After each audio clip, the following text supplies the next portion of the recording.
Olá, pessoal. Estamos aqui em mais um capítulo do nosso MZA Cast.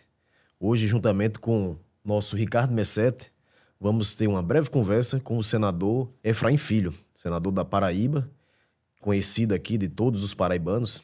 Inclusive, tem uma relação, vou falar brevemente sobre essa relação que eu mantenho muito amistosa com o senador, mas é uma pessoa que, além de amigo, é uma pessoa que tem muita experiência no Congresso Nacional, muito respeitado, e sempre esteve à frente de diversas reformas, como está também agora na reforma tributária, que acabou de entrar em vigor e que vai ter grande impacto para a população brasileira. Para isso eu chamei o nosso especialista aqui, Ricardo Messete, que sabe tudo de direito tributário, é mestre em direito tributário, professor, enfim, lida no seu dia a dia na atividade advocatícia com o direito tributário e vai nos ajudar nessa conversa com o senador Efraim Filho, a quem eu dou boas-vindas, senador, e dizendo que fique à vontade para fazer suas considerações. Você que é um grande amigo, como eu disse, e é sempre muito bacana conversar com você. Olá, saudação a todos os amigos do MZA Cast, o Mozalas Cast, tá vendo? Olha, tá ficando chique o homem. Para quem conheceu isso lá em Camboinha, tá certo? Andando ali, dois jovens adolescentes, andando pelas praias, pelas ruas de Camboinha. Hoje, poder encontrar aqui Rinaldo sendo essa referência jurídica nacional, né, autor de livros que repercutem nos grandes tribunais de Brasília, nos tribunais superiores. A gente vai falar um pouco dessa história no CPC, na reforma tributária, Código Civil que vem aí pela frente, além de outros temas da agenda legislativa que interessam. Com o Rinaldo tem uma grande amizade, viu, Ricardo? Fazendo a saudação já, Ricardo que está aqui com a gente, tem esse domínio tributarista, vai trazer esse tema, que é um tema que me encanta também. A agenda econômica do Brasil, do Congresso Nacional, é um tema da maior relevância, foi protagonista, né, dos principais debates aí nesses 2 anos e meio de governo. Então, tenho certeza que vamos produzir aqui boas trocas, né? Acho que é importante sentar à mesma mesa, sabe, Rinaldo? A academia, a advocacia, a expertise com o legislativo, né? E numa relação de troca, de mão estendida. Para mim, como representante da população, é importante ver o que o povo vê, sentir o que o povo sente, escutar o que ele tem para dizer, e nessas audiências públicas, nessas agendas das reformas, ouvir é sempre importante. E ouvir mentes brilhantes como a de vocês é uma alegria. Como eu disse, é uma relação de longo prazo. Você que está assistindo não conhece, né? Acha que é o jurista Rinaldo e o senador Efraim. A gente andava atrás de paqueras, né? Ali pelas praias de Camboinha. Andava vendo o Rinaldo, que já era, né, uma referência nos tatames de jiu-jitsu da Paraíba, nas antigas. Então, quer dizer, a gente tem história conjunta e hoje vai ser uma alegria poder dividir um pouco dessas histórias e também de tudo que a gente amadureceu até aqui, né, para poder hoje, graças a Deus, seja no campo do direito, seja no campo da política, cada um ao seu modo está exercendo uma liderança muito protagonista nessas áreas. Acho que essa história ela volta até um pouco mais, né, Efraim? Porque é muito fácil a gente conversar com quem a gente conhece de muito tempo e, sobretudo, uma pessoa tão acessível como o senador Efraim. Mas acho que essa história remonta para o começo da década de 90, né? Quando a gente jogava ali no portão da casa de Marcos Pires, né? É verdade. Liderado por Pedro Pires, George, você, enfim, outras pessoas tão conhecidas hoje. E a gente jogava vôlei ali, tinha Olimpíadas, tinha futebol no calçamento, né? Hoje as crianças não sabem o que é isso, né? Futebol no paralelepípedo da José Maris, né? No paralelepípedo arrancava o chamboque do dedão. Lembra dessa expressão? As cabeças dos dedão aí, que é tudo arrancada, né? Ficava até 9 horas, 10 horas da noite. Isso não tinha aquele risco, né? Aquela insegurança que a gente vê hoje. As crianças eram soltas no meio A gente era 20 meninos, 20 meninos, meninas, tal, brincando. Na parte de futebol, o Rinaldo nunca foi o grande talento dele. Diga-se de passagem, tá vendo? Eu ia até dizer isso. Eu ia dizer, rapaz, quando eu digo que Efraim era craque de futebol, pouca gente acredita. Mas quando ele vê as pessoas, ele diz, pergunta, Rinaldo, você não jogava bem? E de fato, o Efraim... Canhotinho, né? A canhotinha era talentosa. Eu era mais um esforçado. O Efraim era mais habilidoso também, mas enfim, jogava muita bola e sempre ele pede pra eu confirmar e de fato eu confirmo. Bons tempos e saudosos porque tempos. É uma realidade. E depois nós fomos contemporâneos da universidade também, né? Nós estudamos na UFPB também no início dos anos 2000, final dos anos 90, começo dos anos 2000. E até que Efraim foi eleito deputado federal, para nenhuma surpresa de todos nós, porque Como eu disse, Efraim é uma pessoa muito conhecida, uma pessoa muito inteligente, reconhecidamente inteligente, uma pessoa agregadora desde a infância. E Efraim foi chamado em 2011 para participar da subrelatoria do Código de Processo Civil. E aí Efraim sabia que eu lidava muito com o processo civil e ele teve o orgulho aqui para nós paraibanos de montar uma comissão de processualistas, professores processualistas aqui, para auxiliá-lo na elaboração do Código de Processo Civil. E eu achei muito interessante isso, viu, Efraim, Ricardo? Porque na época eu me lembro que os outros deputados, eles chamavam professores de outros lugares, né? O cara era, por exemplo, de São Paulo, chamava o cara do Paraná, o cara do Amazonas.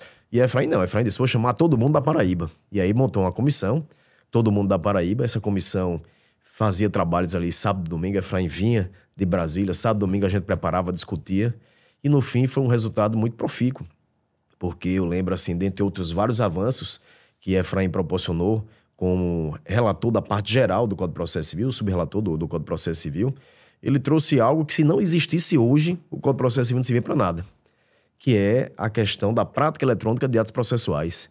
Porque veja que aquilo ali era 2011, 2012, o Código não falava nada sobre processo eletrônico. Em 2014, os tribunais todos passaram a ter processo eletrônico. Você só podia entrar com processo judicial se fosse eletrônico. E quando chegou o anteprojeto, Efraim fez toda a revisão e disse, aqui eu não aceito vir da Paraíba sem trazer essa inovação. Então, dentre outras, a parte de conciliação, mediação, também ele falou, mas essa parte de processo eletrônico foi uma parte assim que destacou muito. Tanto que Efraim, quando chegou lá, disse, rapaz, eu fiquei aqui, o pessoal da comissão, né, positivamente surpreendido. Porque Efraim trouxe uma inovação que ninguém falava a respeito. E ele dizia, rapaz, a gente não esperava que pessoas da Paraíba, porque a gente não vê essa amplitude da Paraíba no processo civil, trazer um material tão bom. E aí Efraim convidou para a gente participar lá também, não foi da Comissão Nacional, junto ao Congresso Nacional, o que foi de muito proveito. Mas eu estou dizendo isso... Está registrado nos anais, né, da República, do Congresso Nacional, a foto de Rinaldo junto com... Acho que naquele momento da Paraíba era você representando o grupo, né? Na época foi... Quem foi na audiência pública? Foi você eu teve fui lá? a primeira, mas também foram Marcelo Vaig e foi também Claudio Quila, que tratou muito da questão de processo eletrônico, além de George e de Rogério. E de Rogério Abreu, que é juiz federal aqui, né? Mas eu fiz esse introito aqui para mostrar que Efraim, além de ser uma pessoa absolutamente articulada no Congresso Nacional, porque ele foi subrelator de uma lei mais importante do Brasil, a lei infraconstitucional mais importante do Brasil, agora se depara diante da reforma tributária, né? A reforma tributária que certamente tem influência em todo mundo, né? Todo mundo paga tributo. Mesmo que você ache que não pague, mesmo que você ache que tenha poucas condições financeiras, todo mundo paga tributo. E é um assunto que é muito relevante para a população brasileira. E dentro desse aspecto, eu queria saber, Efraim, como é que sua experiência que você trouxe no acompanhamento dessas legislações, né, tão importantes para o nosso sistema jurídico brasileiro, influenciam também no acompanhamento de toda a reforma tributária que foi editada em emenda constitucional, chegou a lei complementar, mas os debates aí, como é que isso vai ser regulamentado em todo o território nacional, é muito importante para todo brasileiro, né? Rinaldo, é muito bom trazer essas memórias, sabe? Eu acho que programas como esse, os podcasts, são um pouco mais leves, né?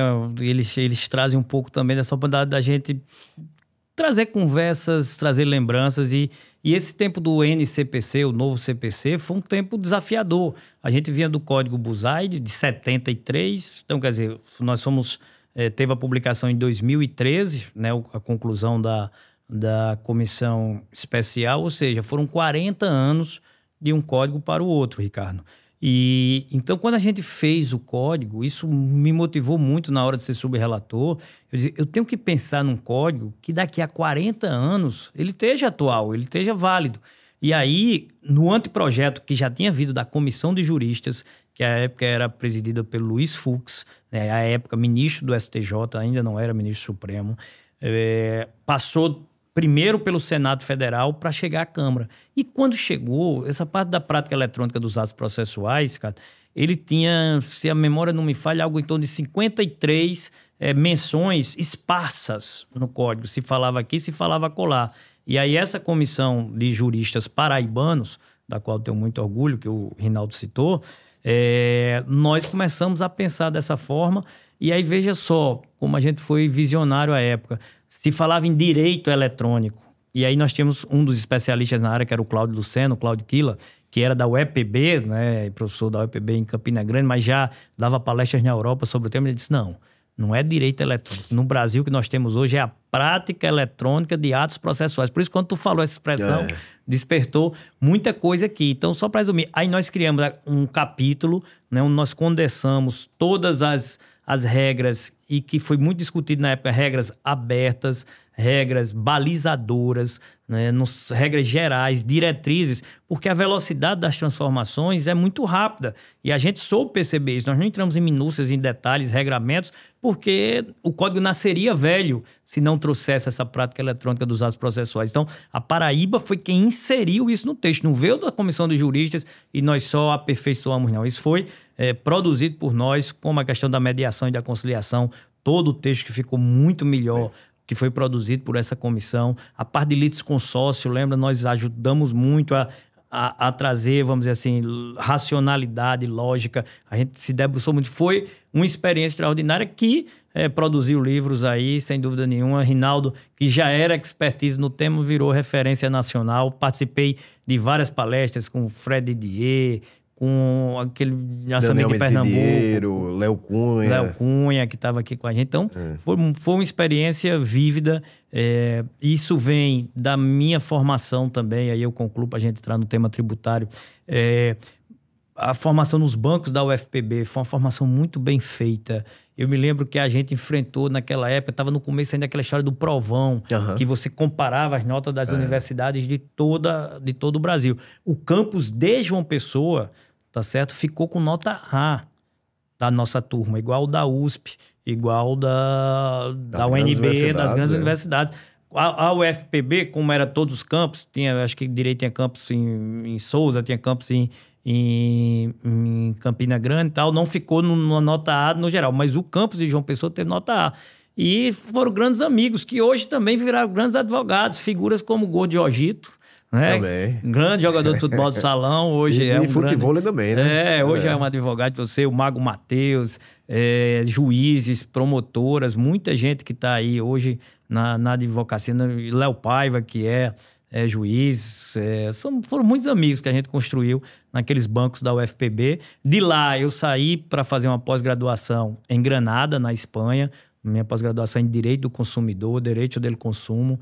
É um tema que eu sou apaixonado, a parte contratual, civil. Então, tive essa formação lá fora também. Isso me ajudou muito a, quando chegar na Câmara, né, já fui para a CCJ, a Comissão de Constituição e Justiça, que é o coração pulsante daquela casa. E a partir dali, sendo convidado para assumir missões como essa aí do novo CPC e agora no Senado, na reforma tributária, que aí é onde a gente entra nesse tema para a gente poder se aprofundar, Ricardo. É um prazer, senador, estar com o senhor aqui, professor Rinaldo, que não tenho palavras para descrever.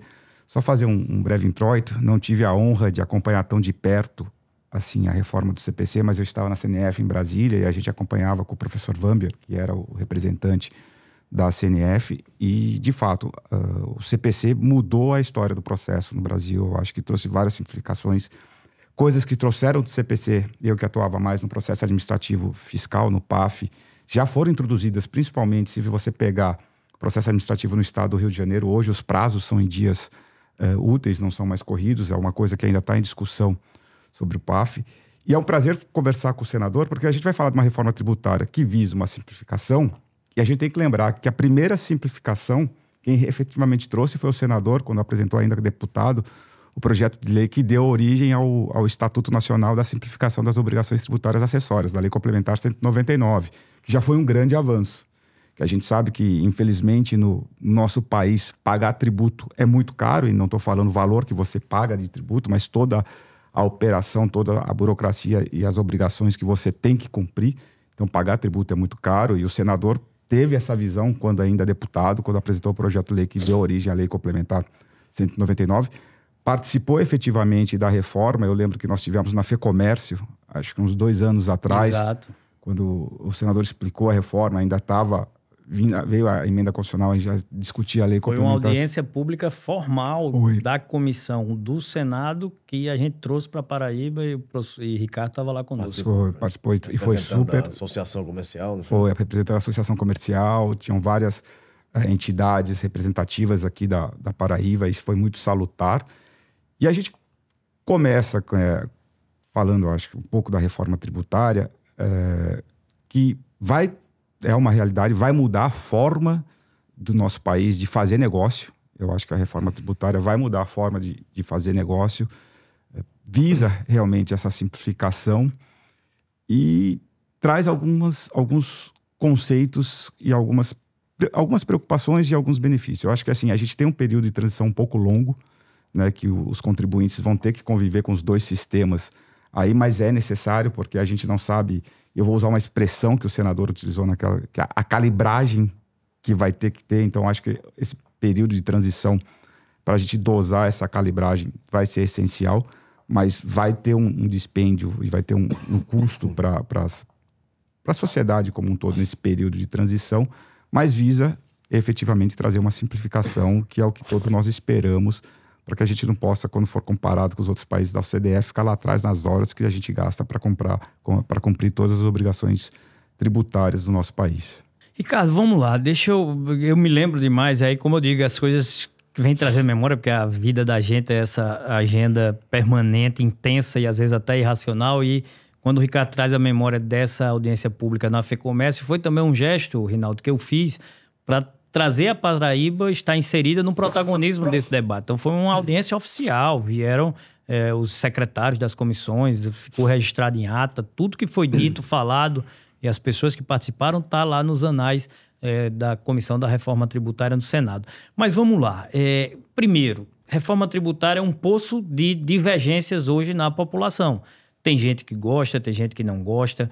Você tem opiniões muitas vezes abalizadas, outras não, né? Criticando, opinando. Tem críticas que são justas, tem outras que não são, porque também as redes sociais elas permitem isso, né? Várias opiniões e que cada um vai dando ali um pitaco, muitas vezes, sem estar abalizado. Primeiro, eu acho que diante de todas essas divergências, uma convergência existe. É que o atual modelo está esgotado. Ele é arcaico, obsoleto, ultrapassado, nos joga nas últimas posições no ranking Doing Business como um dos piores ambientes para fazer negócio no mundo.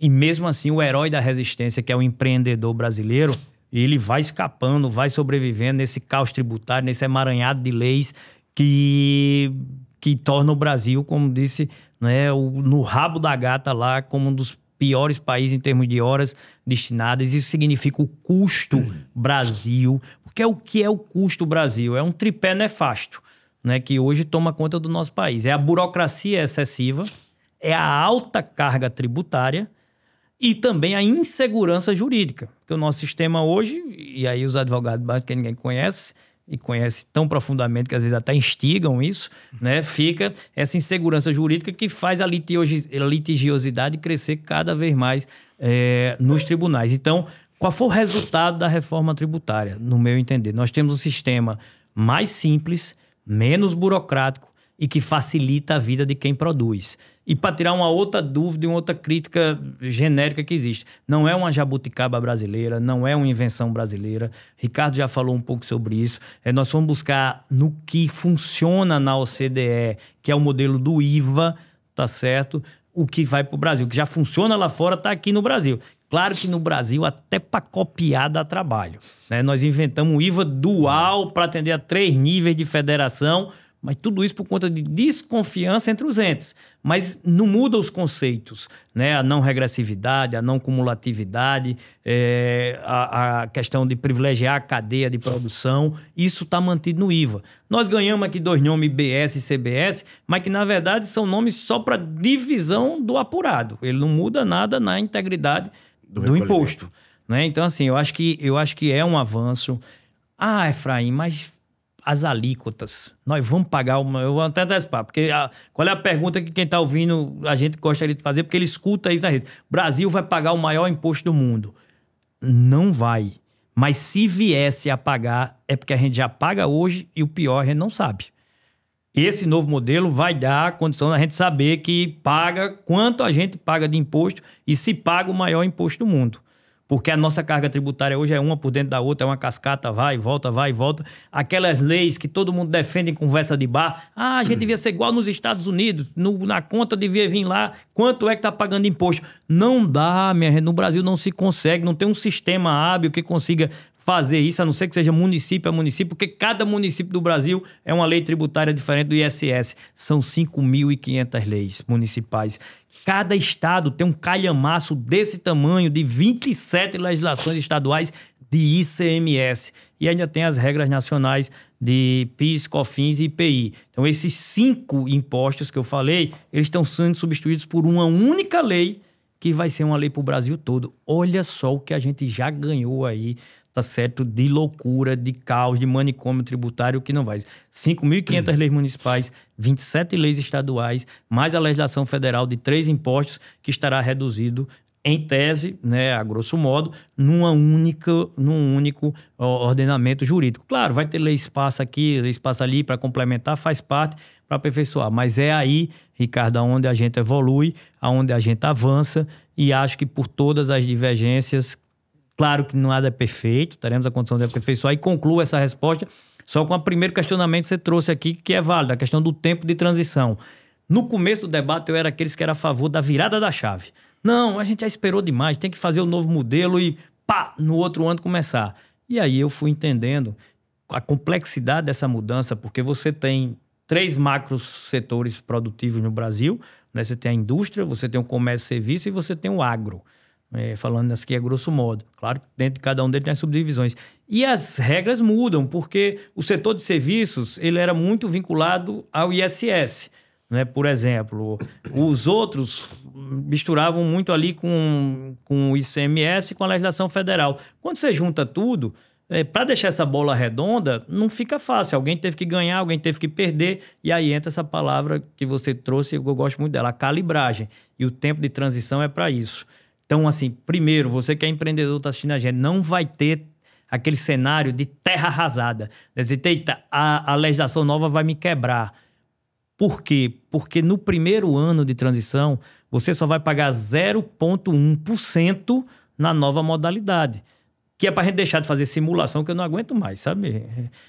Respeitando aqui os juristas, você encomenda um negócio da FGV numa simulação, que ela diz, é tantos por cento para tal setor. Aí você vai para outra grande nome nacional, já é um resultado diferente. Você vai para um terceiro, é um terceiro resultado diferente. Ou seja, tem que ir para a vida real. A gente respeita as simulações, as visões, mas como o nosso sistema é tão complexo, tem coisa que um vê, que outro não vê, que outro não vê. Então, eu fui convencido, vamos para a vida real.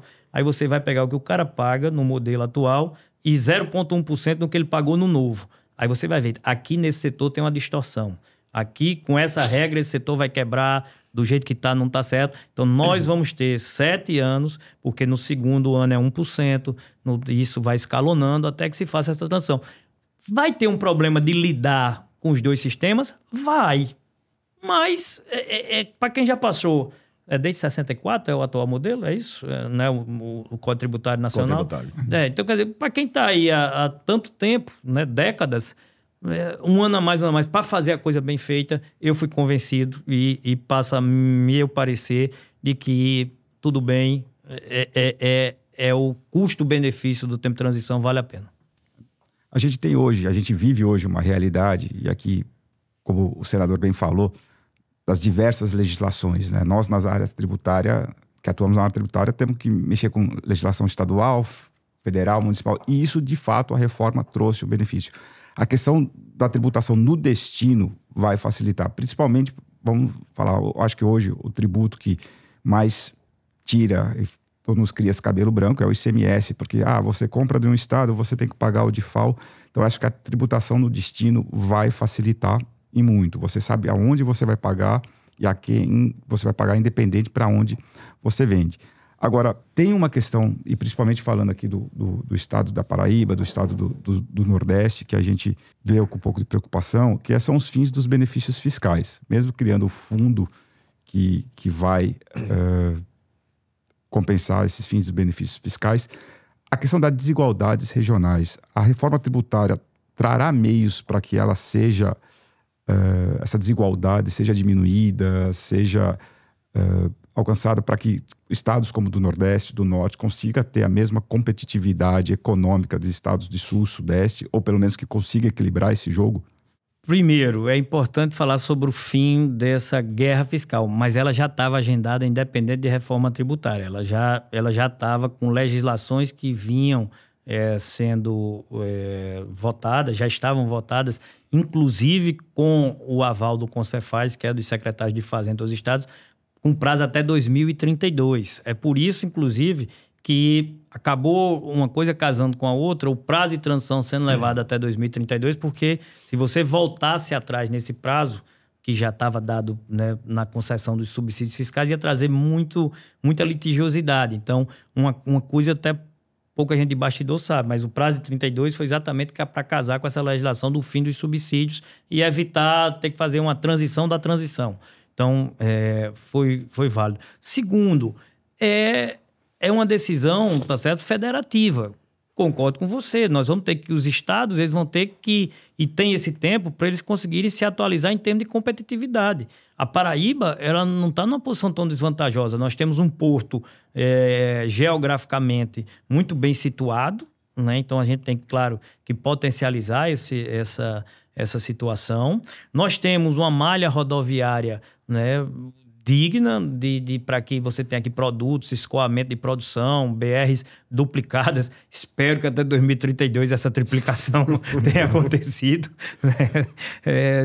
Então, quer dizer, vamos trabalhar para isso. Se governar o estado da Paraíba, vou estar atento a todo esse ponto de infraestrutura. Isso é uma outra situação para um outro podcast, mas eu acompanho de perto. Nós temos a Paraíba muito forte, por exemplo, na questão da transição energética, né? Um estado que lidera investimentos em energia solar, em energia eólica.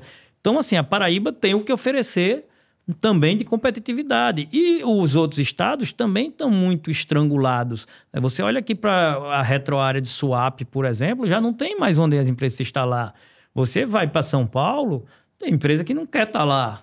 Então, assim, vai avançar. E quando eu falo em questão federativa, para concluir, a gente vai evitar que distorções aconteçam em nome do subsídio fiscal. O subsídio fiscal, a guerra fiscal, ela era muito forte pela complexidade. Na nossa complexidade, o componente tributário era mais importante que o componente da logística. Mas aí veja os absurdos que produziu. O cara, para ter uma redução de imposto aqui, você sabe onde é que está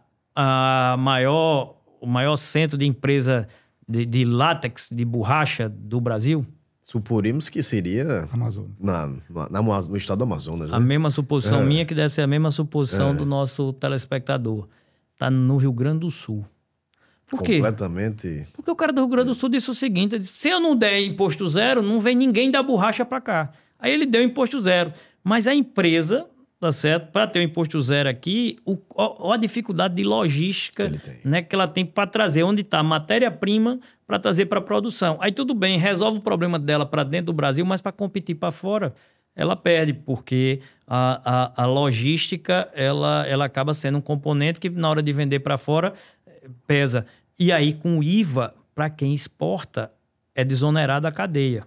Uhum. Então, o cara já não vai mais ter o problema com o imposto nesse novo modelo, porque se ele trabalha com essa parte de exportação, ele vai poder estar perto lá da matéria-prima sem estar preocupado com quanto ele vai pagar de imposto. Então, assim, outro tema, se você pega a parte de automóveis, as fábricas de automóveis eram para estar onde? Em São Paulo.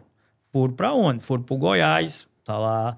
Foram para o interior da Bahia, Pernambuco. A Ford. Aqui. Então, quer dizer, Pernambuco até justifica, porque a questão do porto, tal, etc. Então, mas quer dizer, por conta do imposto zero, foi bater no Goiás para quê? Porque lá o cara disse, se eu não der imposto zero aqui, não vem nenhuma montadora formar aqui a Caoa e tal, foi para lá. Aí do outro lado, os frigoríficos, que era para estar no Mato Grosso, Goiás, foi para São Paulo. São Paulo, para o cara criar boi é difícil, mas o cara disse, não, vocês veem, se eu não botar imposto... Então, essa guerra fiscal gerou uma série de distorções de logística que, no meu entender, a sua preocupação é pertinente, você tem um fundo de compensação para justificar isso, mas aí é dever de casa. Em vez de eu ficar chorando, tá certo? A Paraíba tem que fazer o dever de casa, de se preparar, se preocupar para quando chegar 2032 estar competitiva para atrair investimentos pelo que ela oferece, né, de custo de energia. Por exemplo, nós temos condição de oferecer um custo de energia mais barato. Isso vai fazer com que empresas possam vir para cá. É muito melhor do que estar oferecendo subsídio fiscal. Até em termos de logística, né? Porque pegamos a Paraíba, mais próximo da Europa, mais próximo da África. Dentro do Brasil, é o estado central do Nordeste, né? Está próximo de outras regiões também de acesso. Isso aí, muitas vezes, é colocado no segundo plano, apesar da nossa potencialidade, né? Muito bem. Então, isso aí é uma questão relevante também, que com a reforma tributária a gente acaba ganhando com isso, né? E só pegando o gancho do que o senador falou, sobre esses benefícios fiscais, o senador citou aqui o caso da Bahia, da Ford. A Ford ficou, acho que 15 anos em Camaçari, na Bahia, com benefícios fiscais, acabou o benefício, fechou a fábrica, foi mais barato demitir todo mundo, quebrou um monte de indústrias menores que forneciam insumos para a região. Satélites, né, e aí o que foi, em tese, uma solução por um período, virou um grande problema posteriormente, porque deixou de existir aquela razão de ser da Ford estar lá. Mas voltando, senador, desculpa. Deixa eu fazer só uma pequena parte para ilustrar o que você disse. E quando eu falo em questão federativa, tudo bem, você tem disputa às vezes nas cidades pela instalação de uma fábrica. Aí você tem uma fábrica que está numa cidade X, que chega na hora de renovar, o cara diz, não, eu pago aqui 5% de imposto. Você tem condição de me dar 0%? Aí ele diz, não tenho. Aí a cidade vizinha, que não tem nada, ela diz, não, eu dou 0 a você, venha para cá que eu lhe dou 0. Essa empresa fecha aqui na cidade, perde 2.000 empregos. Abre na outra, ganha 2.000. Aí, quer dizer, para a cidade que ganhou 2.000 empregos, tudo bem. Para que perdeu 2.000, é ruim. E no cômputo, o resultado foi 0. Então, fica uma guerra fiscal que, para a questão federativa, você não ganha nada, porque quem saiu de um canto para se instalar de outro teve ganho, teve perdas e teve ganhos. E para competir para fora, que aí eu acho que é o grande segredo do Brasil, tá certo? Mesmo com toda essa conversa mundial aí difícil de relações comerciais, né? O Brasil tem de voltar a assumir a sua posição neutra, né? De conversar com a China e vender para a China, e conversar com os Estados Unidos e vender para os Estados Unidos, deixar de colocar posição ideológica na frente de posição comercial, porque o mundo hoje é globalizado, não tem fronteiras no comércio e o Brasil pode ser um celeiro do mundo, tá certo? Agora, tem que saber que o custo Brasil não pode pesar tanto, né, na hora dessas definições legislativas. Eu não vou nem querer entrar na seara política para a gente não desviar, né, do foco jurídico aqui, mas dá vontade. Mas a gente fica para uma outra oportunidade para a gente voltar aí com seus questionamentos sobre a tributária. Eu acho que o custo Brasil é algo que é muito relevante, né, para a gente. Nós aqui, além de não termos uma previsibilidade, como se colocou, é algo que é muito caro pra gente, né? Porque, veja só, quanto é que custa instalar e desinstalar uma fábrica dessa, né? E quanto isso não causa prejuízo também para uma cidade que estava ali planejando aquela arrecadação, aqueles empregos, e acaba não tendo, né? Isso aconteceu aqui na Paraíba, tá? Ambev, por exemplo. A Ambev fechou porque teve questão de discussão de imposto com a Paraíba, que a Paraíba queria cobrar mais, eles não aceitavam, eles fecharam a fábrica e vou produzir na fábrica de Pernambuco. Aí eles dobraram a produção na fábrica de Pernambuco, fecharam a da Paraíba, certo ou errado, não vou entrar na divergência, o governo da Paraíba não teve a habilidade de negociar para manter a fábrica da Paraíba aberta. E Custo Brasil, vou dar uma grande empresa multinacional, que ela tem negócio no Brasil e no México. E ela disse o mesmo volume de negócios, né? Assim, o mesmo empata mais de bilhões de dólares.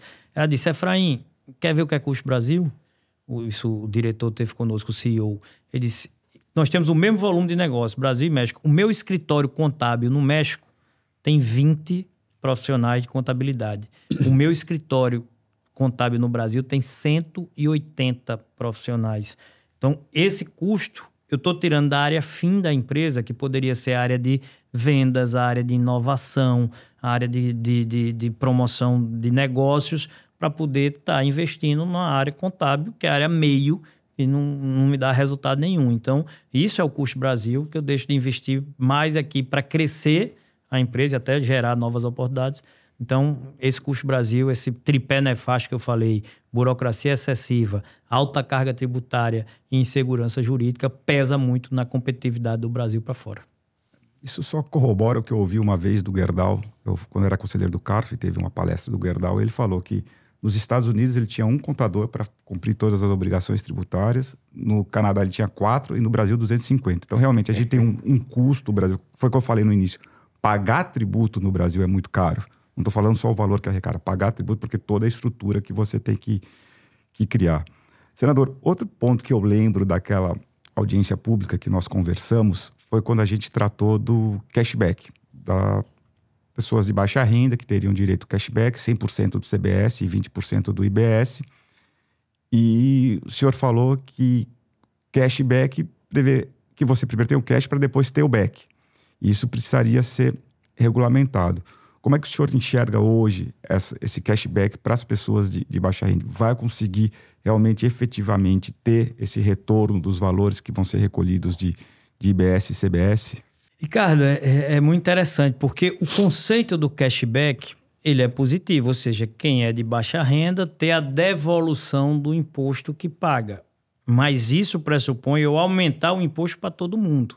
Então, primeiro, classe média no Brasil é difícil você dizer que é uma classe média folgada que pode pagar mais imposto, né? Então, e para que ser justo, só quem deveria pagar, por exemplo, um imposto da cesta básica, pagar a cesta básica. Ah, cesta básica, que a gente lutou muito para ter o imposto zero. Não, mas é injusto que quem é da classe alta pague a cesta básica sem imposto. Tem gente que defende que tem que ter imposto na cesta básica para quem é da classe média, classe A, B, C. Eu digo, rapaz, como é que a gente vai identificar que limite? Ou seja, o cara que ganha 4 mil, 5 mil, 2 salários, 3 salários, aí se R$1 para cá vai... Não, aí tem um cashback. Eu digo, o problema é que você não tem um modelo de você identificar antes para quem eu vou vender, quem é de baixa renda ou não. Então o cara teria que pagar o preço para receber de volta. Vamos pegar um litro de leite. Um litro de leite, vamos supor que é R$5 hoje, com imposto vai para 8, tá certo? Mas o cara que é de baixa renda, ele pagaria os 8 e recebia 3 de volta. O problema é que às vezes ele não tem o 8 para dar. Ele vai comprar 2 litros de leite, já é 16. Então ele tem os 16 para dar, para receber 6 de volta. Aí o modelo que está sendo estudado, veja como é complexo. Não teria que se antecipar no cartão do Bolsa Família um dinheiro para o cara poder comprar e na hora, em vez de receber, seria descontado do cartão dele. Assim, a ideia é boa. Claro que tem a inteligente, tem IA avançando, tem modelos novos avançando. A gente torce que avance. Conceitualmente, ela é boa, mas a implementação é muito desafiadora. Seria aí uma sensação de que está ganhando mais sem estar, né? Exatamente. Mas politicamente acaba sendo, entre aspas, né? Você está ligando mais, mas você vai ter o desconto, né? Então, aumentou o benefício, mas vai ter o desconto. Vai ter o desconto do que ele já não paga hoje. Do que ele não paga. Você vai ter o desconto que você já não paga hoje e quem não paga, classe média, vai começar a pagar para dizer que tem justiça tributária, que classe média paga aquilo que pode e a classe baixa paga o que não pode. O Brasil, aumentar imposto não é a solução, né? Nós estamos agora com esse debate sobre o IOF. Eu votei contra, o Supremo decidiu, erroneamente, equivocadamente, usurpando competências nossas. É também um tema para outro podcast, tá certo? Esse aí precisa de uns 5 podcasts para falar sobre isso. Então, assim, mas se voltar, eu voto contra de novo, porque eu acho que a solução para a responsabilidade fiscal do Brasil não é arrecadar, aumentar alíquota, aumentar imposto. Equilíbrio fiscal também se faz pelo lado da despesa, qualificar o gasto público, eliminar o desperdício, reduzir custo, e aí você equilibra. Então, só tem um governo que gosta de gastar. E para bancar tudo aquilo que ele gosta de gastar, ele aumentar imposto para arrecadar, pesa demais sobre os ombros de quem é empreendedor, uma conta que ele já não suporta mais. Então, é um pouco dessa discussão do cashback, né? Você começar a dar um desconto como um ganho para o cara descontar aquilo que ele já não paga hoje. Enfim, o conceito do cashback é importante, mas ele precisa ser bem analisado na implementação, ela tem seus desafios. Pode acontecer, sabe aonde? Por exemplo, na tarifa de energia, né? Alguma coisa nesse sentido, ou seja, para benefícios novos. Mas esse tema da cesta básica, por exemplo, que hoje é 0, é muito complicado. Eu aumentar para dar desconto só a quem é da baixa renda. Eu acho que o grande avanço da reforma tributária foi a simplificação do sistema e, consequentemente, a possibilidade de você ter um controle, uma previsibilidade. E isso você fez também no Código de Processo Civil, simplificou o sistema hoje é muito mais fácil do que era antes. Também está sendo assim na reforma tributária, possibilidade de a gente ter mais controle e, consequentemente, saber onde investir, onde economizar. Então, isso é um grande avanço da reforma tributária. Mas, como especialista em reformas, está no Congresso Nacional também a reforma do Código Civil, né? O senador Efraim Filho, como é que vai se posicionar dentro dessa reforma? Vai participar das reformas? qual é a pretensão diante dessa tramitação dessa lei que é tão importante para o nosso sistema jurídico brasileiro? Reinaldo, o bom guerreiro não foge à convocação da batalha, né? Então, vai ser uma grande batalha. O Código Civil também é uma legislação que merece ser bastante atualizada no país, ao mesmo tempo que existem temas delicados, por exemplo, direito de família, direito de sucessão, né, que já levantam polêmica já desde o anteprojeto. Então, eu estou escalado, vou ser membro titular da Comissão de Reforma do Código Civil, então, mais uma oportunidade aí da gente dialogar com toda essa academia jurídica paraibana. Vou prestigiar mais uma vez a Paraíba nessa discussão. Até nos bastidores lá, né, uma possibilidade da gente ser convidado para compor a mesa diretora, ocupar uma vice-presidência ou algo desse sentido. Deixa confirmar, né, ver como as coisas vão acontecer, mas vou estar participando. Eu falo com tanta convicção, ela vai ser instalada agora em agosto. Eu falo com tanta convicção que eu sou membro titular, porque a indicação cabe aos líderes. E eu sou o líder do bloco, sou o líder da bancada. Né? Então, a indicação cabe a mim e dessa eu não abro mão. Por mais que tenha outros pedidos lá da bancada, eu não vou abrir mão de participar de algo que eu gosto, me identifico e tenho expertise e conhecimento, né, no ramo do direito. Então, esse podcast aqui talvez seja só o aperitivo, né? A gente vai poder, com o início do Código Civil, fazer um ou vários podcasts sobre os temas específicos deles. O tempo voa, né, Ricardo? A gente já está aqui chegando ao fim do podcast. E eu ia pedir para Ricardo, depois o senador Efraim Filho, fazer as últimas considerações para a gente deixar aqui o nosso telespectador sempre por dentro das atividades do senador Efraim Filho, né? Frente também à tramitação do Código Civil, frente a essas questões, discussões relacionadas também à nossa reforma tributária. Ricardo, fica à disposição. Tu vem algum questionamento? Não, já encaixa aí nas considerações finais, que eu já mato tudo aqui de uma vez. Questionamentos aqui são diversos, mas eu acho que queria ficar mais 2, 3 horas debatendo aqui com o senador Efraim, porque é uma aula que a gente já teve uma aula na FEComércio e eu que vivi um pouco da política quando estava em Brasília, na CNF, nos bastidores. A gente sabe como é que funciona e é difícil, principalmente para quem é empreendedor, entender muitas coisas que lá acontecem. Eu vejo a reforma tributária com alguma parte muito benéfica. Eu acho que a simplicidade, o crédito amplo e restrito, que é uma das promessas, eu acho essencial. E aí, só para jogar e devolver ao senador, que é quem a gente tem que ouvir mesmo, tem a questão que aí do Simples, que vai poder fazer a tributação, a apuração do IBS, CBS fora do Simples. Eu acho isso essencial para as empresas no Simples continuarem competitivas no mercado. Mas uma coisa que me preocupa um pouco, senador, é a questão do split payment. Porque o split payment, mesmo com o cashback, também vai ser difícil de se apurar, mas isso vai afetar diretamente muito o caixa de vários empreendedores, porque você já vai receber com desconto dos tributos. Né? E muitas vezes você tem um caixa para pagar suas obrigações e depois a gente sabe que, como você bem disse, a classe média vive no limite giro, e muito, né? Empreendedores têm um capital de giro muito pequeno, então o split payment vai ter essa dificuldade. Eu acho que vai trazer uma formalidade a todas as operações, isso é uma coisa positiva. Eu queria mais agradecer. Sobre o Código Civil, vou aproveitar também o senador, eu acho que a gente já teve na reforma vários impactos, principalmente para aqueles que atuam diretamente com planejamento sucessório, algumas coisas mudaram, e com a reforma do Código Civil também vai afetar, principalmente, como o senador falou, a questão de sucessões. Confio no trabalho, eu acho que isso é mais importante, e na representatividade. Então, agradeço. Como disse, queria estar aqui mais umas 4, 5 horas para a gente debater. Devolvo a palavra ao senador, falo que foi uma honra, Reinaldo, participar. É sempre bom ouvir pessoas que sabem mais do que nós, e os dois aqui sabem muito mais do que eu. E só queria, se pudesse dar só um pitacozinho sobre essa questão do split payment, ficaria muito agradecido. Obrigado pela presença, foi um prazer. Vamos lá, Ricardo. Primeiro, agradecer suas palavras, suas referências. Você tem expertise na área, é referência nacional, tem experiência aí, por exemplo, na CNF, a Confederação Nacional do Setor Financeiro. Então, assim, é muito bom saber que a gente está entrosado. E aí aproveito essa oportunidade para dizer que continuo com a característica que é muito minha de ter ali a mão estendida, né? Eu sou um legislador de portas abertas, com muita humildade, pé no chão.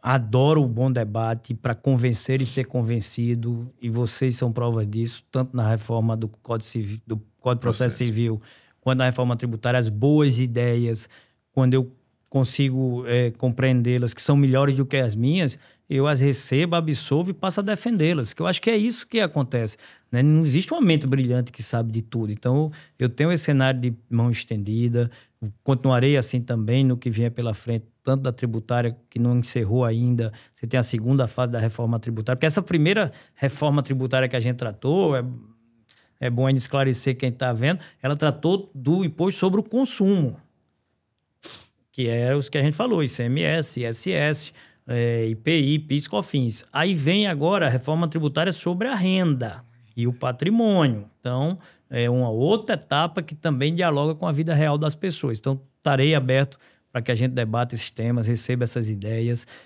com muita humildade. Sobre o split payment, que para quem também não conhece, o split payment é o crédito e o débito em tempo real. Acho que é a melhor forma de poder transmitir. Você vai ter crédito e débito das suas operações em tempo real. Então, aquela coisa aquela operação a que o Ricardo se referiu e que, bem, eu ganho um tempo para poder receber o valor da mercadoria e só preciso pagar meu imposto no final do mês, me dá um mês ali, uns 15, 20, 30 dias, dependendo do período de apuração de caixa na empresa para poder girar.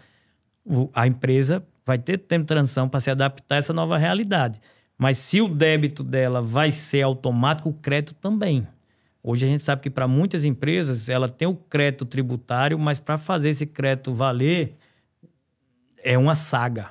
E aí o crédito também vai ser automático. Então, em tese, vai ter um cenário de equilíbrio ali. Aí é como eu disse, alguns setores que têm mais crédito vão ter vantagem e outros setores que teriam esse caixa no débito, né, que demorava mais, vão ter tempo de se adaptar. E, claro, a calibragem. Se a gente entender que tem um setor que vai ser extremamente prejudicado por isso, o tempo de transição, para vocês verem como é importante, vai nos dar a condição de que a gente faça essa calibragem e, para determinados setores, possam ter regras específicas, né, devido às suas nuances e às suas peculiaridades próprias. Então, esse é o espírito de procurar avançar.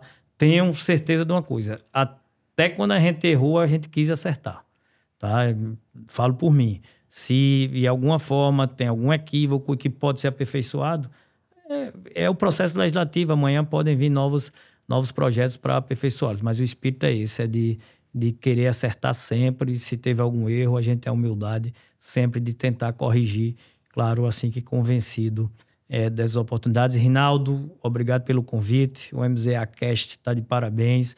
Um papo agradável, um papo leve. Como você disse, nem parece que já vai chegando quase a uma hora aí de papo, né? Mas tinha muita margem, tinha falar, pista, né? Ainda para falar um bocado de coisa aqui que novas oportunidades surgirão. Foi um prazer, parabéns pelo seu trabalho, parabéns pela sua conquista, parabéns pela referência de integridade, de ética e de sucesso profissional que você conquistou na sua carreira.